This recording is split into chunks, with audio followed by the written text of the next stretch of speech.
All right, hi guys, and welcome back to Be Bold Games. I'm here with Eric Lang to talk to him about his new game. Death may die.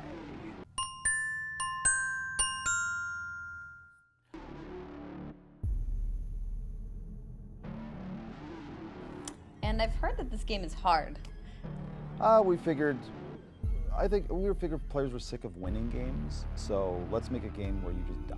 Why? Because that's not a thing we've seen in the past ever. Never. So why do you hate us? I love you guys. I just want you guys to earn it. Okay, fair. We have to work hard for anything that we want to get ahead in life, even board games. Yep. So what were some of the challenges that you faced in the production of this game? So both Rob and myself are, one of the reasons we get along so well is we're on the same wavelength, but we're also two of the fussiest people on this earth. So you thought one of us was bad criticizing our own game. Two of us is like, we basically hated everything.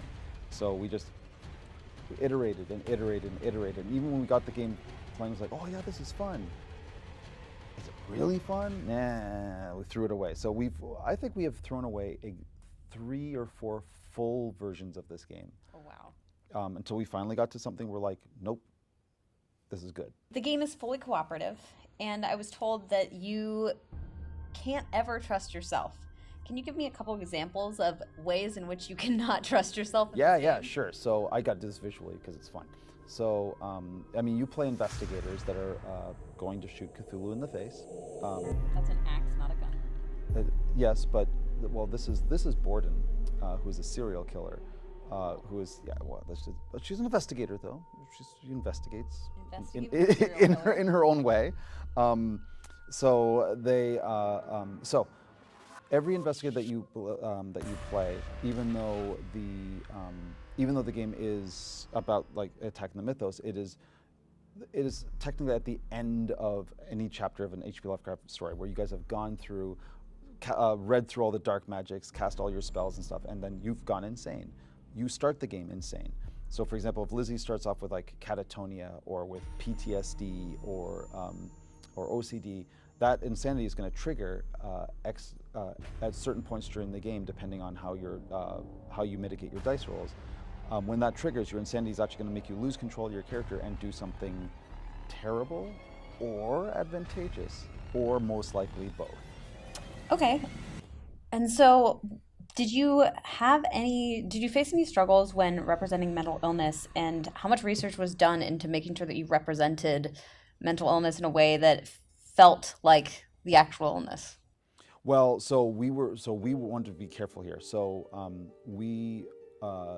one of the things we did with this game is we wanted to go over the top, right? And go, the idea here, so I, as a player who's played Call of Cthulhu, the RPG, and I've researched doing it for both the CCG and the RPG, have done a lot of reading on these. So the thing I wanted to make sure of was that we wanted to make sure that it's when you, because insanity is such a trope in Cthulhu, that when you play the game, that the game mechanics give you an idea of what that character is going through. But the fact that in my opinion, the fact that it is empowering if you use it cleverly, to me is the way that we're doing it in a gamer-friendly way.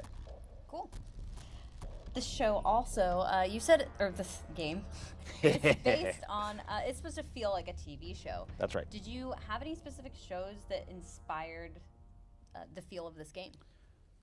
We did, but we kind of ditched most of our inspiration, honestly, our influence as we started. So like, both Rob and I grew up in the 80s, so we watched a lot of the episodic, like Stephen Bochco, like A-Team, NYPD Blue, stuff like that, episodic TV shows. But it wasn't so much, it was the form, not the function. So like, we liked the idea of like, that they were really formulaic shows. It was always the same plot. In this game, you're always stopping a ritual, summon the old one, kill it. But what made the episodes interesting was the milieu, the setting, and how you guys dealt with the problem at hand. And so when you play the game, we basically used a lot of the tropes and the terms. So like, oh, this is the heist episode, or oh, this is the episode where this is the party episode, this is the dungeon episode. So that we want to have it, make sure they all have their own identity and their own feel, which is why that translated. And this game will be available on Kickstarter later this year? Later this year, I'm allowed to say soon-ish. Soonish, got Yes. it. I'm Okay. looking at my marketing guy over there who's going, you are correct, you may say that. So this game is set in the 1920s. Can you tell me a little bit about how you're working in representing different types of characters in this game? Sure. I mean, like, there's representation is historically completely agnostic, right? Like there were a bunch of different types of people in every time period. So we just said there's somebody in here for everybody, right? 50% of the investigators are women. More than 50% are not white. There's like every shape, size, culture that is represented there. Mostly because, I mean, I come from Toronto, where Canada, shout out, where we just have a super diverse group of friends. And I'm like, that was really easy for me to go like, hey, do you feel represented? Yes, done. That's awesome. And you were able to kind of take something that's H.P. Lovecraft, which is not inherently inclusive, and make it more inclusive for everyone. Even serial killers. Even serial killers. Serial killers represent. All right. Thanks for joining us. And thank you for watching. As always, if you have any questions or comments, feel free to leave them below. Be bold, play games, be you. Happy gaming. Unless you Nobody wants to be here. I'm out of here. Oh, damn it. Oh, if I had my wits about me able to be you, I'd be like, unless you can be Batman, then always be Batman. That's fine. It's going in the bloopers.